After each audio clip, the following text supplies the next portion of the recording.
سوال یہ ہے کہ جو لوگ دنیا کے اندر مرد اور عورت بغیر نکاح کے فوت ہو جاتے ہیں، یا جو عورتیں جو ہیں وہ بیوہ ہو جاتی ہیں یا انہیں طلاق ہو جاتی ہے، یا اس طرح کیونکہ اور چھوٹی عمر کے بچے اور بچیاں جو ہے فوت ہو جاتے ہیں، تو کیا آخرت میں ان کا نکاح کیسے ہوگا؟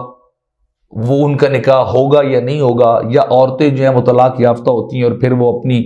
کیا بیوگی کی صورت میں ان کو موت آ جاتی، تو وہ کیا آخرت میں اس طرح بیوہ ہی رہیں گے؟ انہیں کسی کے ساتھ جو ہے وہ جو نہیں جو ہے وہ نکاح ان کا کیا جائے گا؟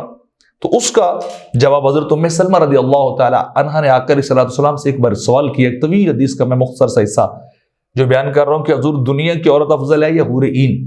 تو آ کر صلی اللہ علیہ وسلم نے ارشاد فرمایا کہ دنیا کی عورت جنت کی حور سے اسی طرح افضل ہے جس طرح ظاہر باطن سے افضل ہوتا ہے۔ ام سلمہ رضی اللہ تعالی عنہ نے سوال کیا حضور کہ پھر دنیا کی عورت وہ جنتی حور سے کیوں افضل ہوگی؟ تو آخر صلی اللہ علیہ وسلم نے ارشاد فرمایا کہ وہ اپنے نماز، روزے اور عبادات کی وجہ سے جو ہے وہ عورتیں دنیا کی جنتی حوروں سے جو ہے وہ افضل ہوگی، اور میرے آخر صلی اللہ علیہ وسلم نے ارشاد فرمایا ان کے چہروں پہ انتہائی نور ہوگا اور وہ ریشم کی طرح نرم و ملائم ہوں گی، بڑے خوبصورت رنگ و نور والی ہوں گی، سبز کپڑے کے زیورات ان عورتوں کے ہوں گے، اور ان کی انگوٹھیاں موتیوں کی اور سونے کی کنگھیاں ہوں گی، اور وہ کہیں گی کہ ہم ہمیشہ رہنے والی ہے، ہم کہیں جانے والی نہیں، ساتھ چھوڑنے والی نہیں ہے، ہم مغموم ہونے والی نہیں، ہمیشہ خوش رہنے والی ہیں، اور مبارک ہو اسے جسے ہم ملیں گی اور اس کے لیے ہم مبارک ہوں جسے ہم ملیں گے، یعنی ہمارے ایک دوسرے کو جو ہے وہ مبارکباد ہے۔ تو آقا علیہ الصلوۃ والسلام سے پھر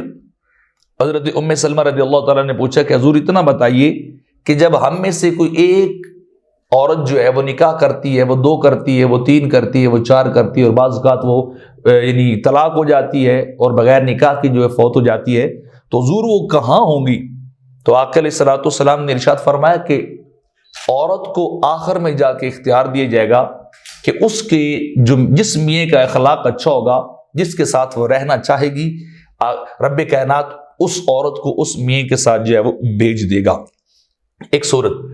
دوسری صورت یہ ہے کہ ایک عورت جو ہے اس کے کئی نکاح ہوئے اور پھر وہ آخری میاں کے نکاح میں فوت ہوئی، تو وہ تو اسی جس کے نکاح میں فوت ہوئی ہوگی اسی کی طرف جو چلی جائے گی۔ یا اگر عورت کے متعدد نکاح ہوئے اور ہر نکاح سے طلاق ہو چکی ہو اور طلاق کے بعد وہ مطلب بیوگی کی مجرد حالت میں وہ فوت ہوئی، اس وقت جس فوت اس کا کوئی نکاح نہیں ہو، تو پھر جتنے پہلے شوہروں سے اس کا نکاح ہوا ہوگا ان میں سے جو اعلیٰ اخلاق کا مالک ہوگا، ایٹیچیوڈ کا مالک ہوگا، بہتر رویے کا مالک ہوگا، اسے اختیار ہوگا، جسے تو چوز کرے گی اسی کے ساتھ آج جو تجھے بھیج دیا جائے گا۔ اور اگلی بات یہ ہے کہ اگر کوئی چھوٹی عمر میں بچیاں اور بچے جو ہے فوت ہو جاتے ہیں تو جب وہ جنت کی طرف جائیں گے تو انہیں جوان کر دیا جائے گا، انہیں بڑا کر دیا جائے گا، اور پھر وہ جو بغیر نکاح کے فوت ہوئے ہوں گے ان کے اللہ کی رضا کے مطابق، اللہ کے حکم اور امر کے مطابق ان کے آپس میں نکاح جو ہے وہ کر دی جائے گا، اور انہیں پھر جنت کی طرف جو ہے وہ بھیجا جائے گا۔ تو جو بغیر نکاح کے جائیں گے وہ بھی جنت کے اندر جو ہے وہ نکاح کے ساتھ جو ہے وہ داخل جو ہے وہ کیے جائیں گے۔ کوئی بغیر نکاح کے جنت کے اندر رہنے والا جو ہے وہ نہیں ہوگا، اور ایک کو اس کے کیڈر، اس کے درجے اور رینک کے مطابق اللہ رب العزت جو آپس میں جو ملاتا جائے گا۔